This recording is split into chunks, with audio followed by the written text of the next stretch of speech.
basically I do it this way so that I get around those holes. So I buy it with hard money, renovate it with private money generally, and then I sell it to my wife. So she's the end buyer. Now we can dictate how much we need it to be appraised for to get all the hard money back, get all the private money back, and be into it for nothing. And there's no seasoning guidelines. So we basically just have more control over the entire transaction. Control equals lowered risk, basically. Yep. So Devin, thank you for joining me for our Thought Leader Spotlight series. I'm your host, Matt Camp, head of partnerships for DealMachine. And on these, we really try to shine a spotlight on industry experts like yourself. Hear your inspiring stories, hear about your journey and how you got to where you are today. So I'm really excited to welcome on Mr. Burr himself, Devin Burr. I know you were a loan officer for 14 years, and then you eventually were sick of being in corporate America, quit your job in October 2019 and went into real estate full time. Since then, you've done 40 real estate deals. You've done, wholesale, fix and flip, subject to BRRRR. You've done it all there. I know last December you got on TikTok, and that's where many people might know you from. This is Mr. Burr really sharing your knowledge. And I know you've helped over 600 people start to use infinite banking to grow their businesses as well. So excited to dig into all that, and welcome on. awesome, dude. Well, thanks for having me. It was really cool when you guys reached out to me on Instagram, I think it was, because it all just came full circle. Like I started in real estate using DealMachine. And I'm like getting a message from you guys like, hey, we want to have you on our spotlight. I'm like, this is freaking cool. So just happy to be on, happy to provide value, man. Yeah, that's awesome, man. And can you talk more about your journey of how you got into real estate, how you got to where you are today, and would love to hear about the early days. Yeah. So I actually heard about wholesaling real estate on New Year's of 2019, right? So January 1st, 2019. My buddy Corey Talbert, he's like, you got to hear about this thing called wholesaling. Like, I've got a buddy who has a buddy who's doing it. And like, all you do is move paper and make money. I'm like, that sounds crazy. So like, I just started kind of doing YouTube University, right? Going on, trying to learn everything I could about real estate investing. I did that from January till September of 19. And I kind of just felt stuck. Like, I felt like I had all this knowledge of what I was learning, but didn't know how to execute. So I'm a very visual learner, and I have a buddy who lives out here in Arizona. His name's Templeton Walker, great friend of mine, and he is an investor. So I hit him up and I'm like, dude, what would I have to pay you to just ride along for one day and just see what you do, learn it firsthand? And I'll never forget his exact word. Hopefully I can cuss on this. He said, dude, you don't got to pay me shit. You're my homie. So I was like, awesome. So I did a ride along with him. It was like September 17th or something like that of 2019. Fell in love with it. I was like, this is incredible. Like, I want to do this. So I just started looking at different ways of how to generate deals. So I stumbled on you guys with DealMachine, and I started using that. And then I went on and made a Craigslist post of like looking for people to find properties for me. I was paying them like 50 cents a property, $1 a property, something like that. So I had a team of like 5 people going around just finding dilapidated properties. And then I would go through, see if they actually qualified. If they did, I'd pay them out.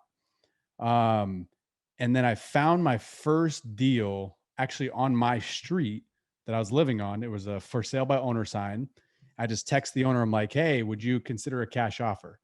They're like, how much? And then I gave them what I thought would make sense. And they're like, oh, that just won't work because we'd be upside down and we wouldn't be able to pay off our mortgage. I'm like, all right, well, have you heard of subject to? Because I was like researching all this stuff and thought I had all this knowledge. And they're like, no, I don't know if that would work, but do you do deals in Chicago? And I'm like, yeah, of course I do deals in Chicago. Like, hadn't even done a deal yet, right? And I'm like, yeah, of course I do. I do deals everywhere. So he was like, yeah, I got this friend who's going into foreclosure and needs to sell like right away. I'm like, yeah, I'll hit him up. Locked the property up. It was in Chicago for, I think I locked it up for like 28,000. Like they owed 19 and I got them a little bit of cash on top. I'm thinking I'm going to make like 200 racks on this one deal. Little did I know it's in a little pocket in Chicago where you probably need a bulletproof vest, like rough. So I locked that deal up October 7th. I'm looking at it. I'm like, dude, I'm going to make so much money. I'm going to quit my job tomorrow. So I walked into Quicken Loans, which is where I worked, October 8th, quit my job. And I was like elated. I'm like, dude, I'm a real estate investor. This is amazing. I did not make 200 grand. I didn't close that deal for 4 months. And I think I made like 18. So learned a ton though. And it just, I wouldn't trade it for the world, man. I fell flat on my face for the first few months, but worth it for sure. And now I'm living the dream, so they call it. Yeah, I was gonna say, like, well, going through that experience, like, what advice could you give people there on how they can transition out of their job, and if they do land flat on their face, like, how did you get up and go to that next thing? Oh, well, one thing I wouldn't do is I wouldn't just quit my job. If I was you, I wouldn't just, hey, I think I'm going to make this much, so let's quit our job tomorrow. Probably wouldn't do that. I had kind of an unfair advantage with my wife. She worked at Quicken Loans with me. She still works there. And she does extremely well, like better than I ever did. Um, she's just a workhorse. So I had that advantage where I could quit, fall flat on my face, and we'd be fine. Like we don't live above our means. She's extremely frugal. I'm not so much, but we balance each other out. So we don't have a lot of bills, and her income is more than enough to keep us afloat and even be all right. So I had that like advantage where I could do it and not feel pressure that I have to do it, or you know what I mean? So Mhm. I wouldn't recommend doing that, but if you have a situation like mine where your other half makes more than enough money, bet on yourself, take that leap and grow your wings on the way down. That's all I did is I jumped and I grew my wings.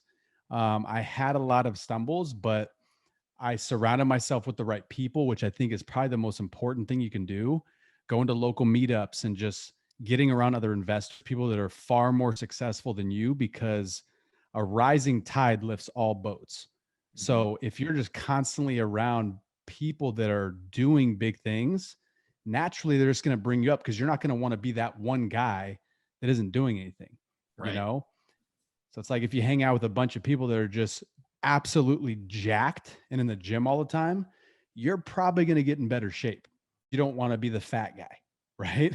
So it's just bet on yourself and just constantly work on getting around people that bring you to another level. Yeah. And you said that meetup was what led to your, many deals for you, right? Like, can you talk more about how to build that pipeline through your network? Yeah, that was the biggest thing is I left my job October 8th of 2019, and I think it was like around December. I hadn't done anything. I was kind of just didn't know what to do. I was stuck again. And I hit up my buddy Templeton. I'm like, dude, I kind of think I'm going to go back to Quicken. I'm going to go back and just get my job back. And he was like, why? I'm like, because I don't know what to do. Like, I'm lost. He's like, you're a people person. Get around other people, go to meetups and just be yourself, be friendly, talk to people, find out how they get deals, find out who they're using for hard money, be genuinely interested in the person you're talking to, not trying to be interesting yourself. So I took that advice, and I'll never forget this. I was sitting outside of the meetup, scared to death because I didn't know one person and it was totally outside of my comfort zone. But I'm sitting there thinking, like, I can either go in there and get out of my comfort zone and something good might happen, or it won't, and I'll go get my job back. So I went in and instantly just started meeting a lot of cool people, asked a lot about their business, how they became successful, and just started learning from other people. And when you're interested in other people and asking about them, they like you. People like talking about themselves. So I started making friends, started going to different things. I think like later that month, I went to a big guy out here, Rafael Cortez. I Mhm. went to his his birthday party. I was invited to it, and I'm like, this is amazing. Then I'm meeting Brent Daniels. I'm meeting all these big names, and I'm like, this is incredible. This is what it's all about. And then I just started getting deal after deal after deal because people then knew I'm looking to flip properties. I'm looking to get deals sent to me. I can find a buyer. Like, it's Mhm. just when you build that network, you know the saying, it's like your network is your net worth. It's 100% accurate. Who you surround yourself with determines where you take your career. Yeah. I mean, the tip there, like you said, of don't focus on you being interesting, focus on being genuinely interested in that other person. That goes so far. It sounds like it comes natural to you too. That's fun. Um, do you think, I mean, I know obviously like the sign in the background, the Mr. Burr, love the brand, all that. The process that you've talked about, I know is going through Burr and then partnering up with your wife on it as well. Can you kind of maybe explain that strategy to our community and why you go about structuring it like that too? For sure. Yeah. So to kind of take you guys all back, how it all happened. So December, I started going to those meetups, started getting deals. I was doing wholesales. I did a subject to out in New Mexico. I did that deal in Chicago. I did a few out here in Phoenix. I did some flips. So I was up to like 7 deals by the time COVID hit. And then COVID hit, and I just had to kind of pivot and learn some new stuff. I couldn't go to meetups anymore. So I had to figure out different ways to actually get deals. So I was on a walkthrough with my buddy Templeton. We're sitting there looking at this property. He's like, dude, you've done an amazing job, like kind of riding the wave that I have. But knowing you, there's something special about you that you can create your own wave and really think about it. There's something you've got creativity, you've got this mind. Think of something that can differentiate you and then make that your wave and have other people jump on it. So it dawned on me, I'm like, I want to become really wealthy. And the way you become wealthy is by not buying a property and selling it, because then you pay capital gains and all that. It's by buying a property and holding on to it, having appreciation do its thing, get the depreciation with taxes, get the forced pay down of the mortgage with guests that stay in the property. So I'm like, all right, if I have to own properties, how can I do it? What's going to be a good way? And I knew there was the Burr method. And I'm like, wait a minute, my name is Burr. How about I be Mr. Burr because I am Mr. Burr? It clicked. And I was like, all right, cool. I'm Mr. Burr. I'm going to brand myself as that. And I'm going to make a music video. I don't know if you've seen the music video, bro, I but haven't. No. I have a Mr. Burr music video. It's a spoof video with me and my boy Templeton. He's like the hype man in it, and I'm rapping. And it's Awesome. to the song Right There by Chingy. Yeah. Have you heard that song from back in the day? Yeah. Yeah. Oh yeah. So so go to my YouTube. It's the first video I ever made. Yeah. We'll link Last to it. There we go. It's Yeah. dude, it's so stupid, but it cost me like $200 to make that video, paid the videographer, and then we started getting deals left and right from that video. It's crazy. But Amazing. so taking you guys back through that whole thing to kind of lead up to the Burr method, I saw holes in the Burr method primarily because I used to do refinancing and I know how it works. So when you refinance and you take cash out, which with the Burr method is you buy, you renovate, you rent, then you refinance. When you do that on a refinance and you take cash out, you're limited on how much you can take. There's a loan to value ratio that you have to stay under. There's also seasoning guidelines. So let's say you buy a property on hard money and you're done with the renovation in 3 or 4 months and you're ready to refinance, get that hard money paid off because it's higher interest and get into the long-term lower interest so you have more cash flow, right? Mhm. But there's seasoning guidelines. So most companies want you to be in your current loan for 6 months, a year before they'll let you do a cash out refinance. So that means you're tied to that higher interest rate on the hard money. So I saw those holes along with when you do an appraisal, it's a crapshoot. Like appraisals will come low, they'll come high. So I looked at that and I'm like, what would be a better way? And that's by having it be purchased, because a purchase doesn't have the seasoning guidelines. It doesn't have the same appraisal crapshoot, because value is dictated on what someone's willing to pay, right? So if you have a buyer that's willing to pay a certain price, the appraisal generally comes in right around that, because that's what the house is worth if that's what someone's willing to pay. As long as it's kind of within the, you can't be buying a home for like 5 million and everything else is 500,000, right? It's not going to work. But basically, I do it this way so that I get around those holes. So I buy it with hard money, renovate it with private money generally, and then I sell it to my wife. So she's the end buyer. Now we can dictate how much we need it to be appraised for to get all the hard money back, get all the private money back, and be into it for nothing. And there's no seasoning guidelines. So we basically just have more control over the entire transaction. Control equals lowered risk, basically. Yep. So yeah, that's kind of the gist of it. That's great. And I mean, I know infinite banking, that term in general, that's really what you are great at educating people on, and on, the idea of being your own privatized bank. Can you kind of talk about how, how, maybe elaborate on that a little bit further, and how you came to that conclusion, how you came to understanding, this whole process? Yeah, infinite banking was something I learned in the lockdown, right? Mm-hmm. Like I was saying earlier, when the lockdown happened, I wasn't going to places and meeting other people. Mm-hmm. So I just had to learn something new. I was listening to podcasts, reading books, and I heard about infinite banking on Steve Trang's podcast, Real Estate Disruptors. He's great. And I'd met Steve before from going to meetups. Really cool. Yeah. Awesome. Yeah. Cool guy. And people that I know had been on his show. So I was like, all right, cool. So this must be reputable. I started just diving into it and learning as much as I could, reading books, watching YouTube on the concept.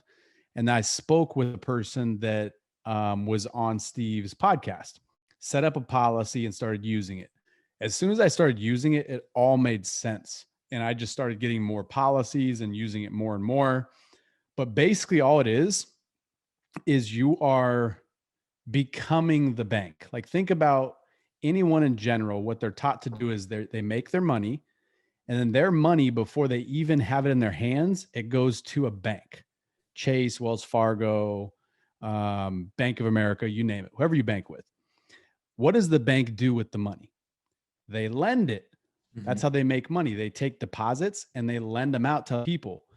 What do those people do when they get that money? They pay it back to the bank with interest. As soon as it comes back to the bank, what does the bank do?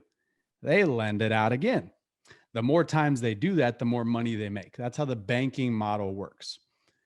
So all infinite banking is you having that part of your life, your monetary life, be controlled by you, not by Chase, Wells Fargo, Bank of America. So you're putting your money into a place that you have full control over, and then you can take it and lend it, but you still actually earn interest on what you put in there. So like if I put $100,000 into an infinite banking policy, and then I take all 100 out and lend it to my business, let's call it, on a business loan, I'm still making compound interest on the $100,000 in my policy. And since I lent it to my business pays me back with interest. So I get a tax write-off from my business. So I'm paying less taxes. That money's coming back to me that goes back into my policy. So it's more compound growth, all tax-free. The more times I do that, the more money I make, the less taxes I pay. I'm just basically mimicking what banks do. That's all it is. Yeah. You're great at creative finance and really, trying to own the financial process yourself. I think it's a good way to think about it for our audience, a little bit of a different spin on how to control that process. So, well, for sure. Cause dude, if you think about it, like if you really stop and think about your finances, you get money.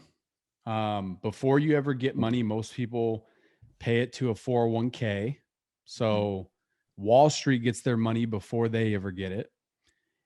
Before you ever get your money, it goes to Uncle Sam. So Uncle Sam gets it, a part of it before you ever get it. Once you get it, you pay your car loan. So you're paying interest on the car loan.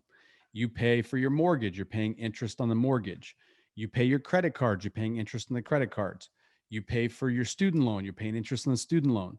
Now you're left with a small portion. It's actually 5% is the national savings rate.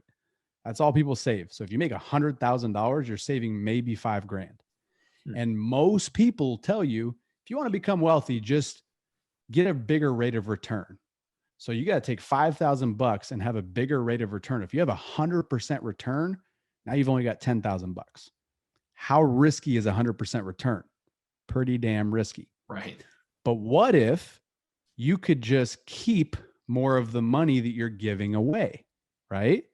So not give interest to the car loan, not give interest to the mortgage, not give interest to the student loan, because you are the bank. You're getting the interest. You're keeping it. That's all it is. You're just controlling where the money's going. You're not trying to get a bigger return with more risk. Infinite banking has zero risk because your money that you put in guaranteed to grow for the rest of your life. It will never stop growing. Guaranteed. Yeah. And I know you mentioned before this too, that you'd be open to doing question and answer with people in our audience too about infinite banking. So that's something, can we link to that as well to book a time to chat with you about that too? Or yeah, for sure. Yeah, okay, the best way perfect. people can learn more about it is if you go to any one of my social media channels. So it's Cool. Mr. Burr. So Burr spelled with 4 R's on TikTok, on YouTube. And then in my bio, there's a landing page and there's a link that says infinite banking.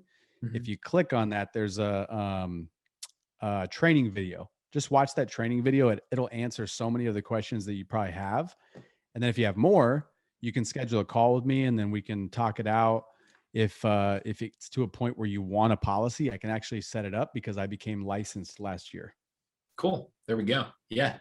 And well, I know which one. Really appreciate the time today, Devin. This has been great. I appreciate you helping people think differently, think more creatively when it comes to networking and building your own network from a pipeline perspective, but then also on the financing, the banking side, and even the BRRRR process. But in general as well, I know you talked a little bit more about this coming year and how you're focused on Airbnbs and your strategy there. Can you maybe talk about how you're evolving your investing strategy? Why you're focused on that? Would love to learn a little bit more about that too. Before we're out of time here today. Yeah. So when I first got into real estate, like I was looking, I just wanted all the deals. I wanted every single deal. I wanted to do as many as I could. And I started looking at how much I was making per deal. And when you get to a certain point with income, you start valuing your time more, right? Like I look at things and if I'm going to spend an hour on it, I know how much I'm going to make in an hour. So it's got to give me a big enough return to actually spend the hour on that thing. You know what I mean? So I started evaluating that and saying, I don't need to have 100 deals a year that make me 2, 3, 4 grand. How about I just do less deals that make me a lot of money? So spend more time on home runs, you know? So that's kind of my focus now is I'll get deals sent to me that are probably good flips, but I don't want to do any flips because flips, there's a lot of headaches, right? Ton of headaches. You never make as much as you think you're going to make. And then when you do make it, you got to pay capital gains, which is the highest tax there is below earned income. So W-2 income. So you're going to pay more taxes. You're not going to make that much. You're going to deal with a ton of headaches. So I've had deals sent to me that'll be good flips, but I'm like, I don't want to do it. I'm going to not use my resources for that and save it for my model, which is now just Airbnbs in certain zip codes, the ones that really perform, that give a huge return. we're looking at bare minimum, like 8,000 a month per Airbnb house average throughout the year. So I'd much rather have a handful of those a year than go do a whole bunch of deals that make me a couple dollars here and there. It's just more headache, more paperwork, and just, I'd rather not have it. My time is more valuable now.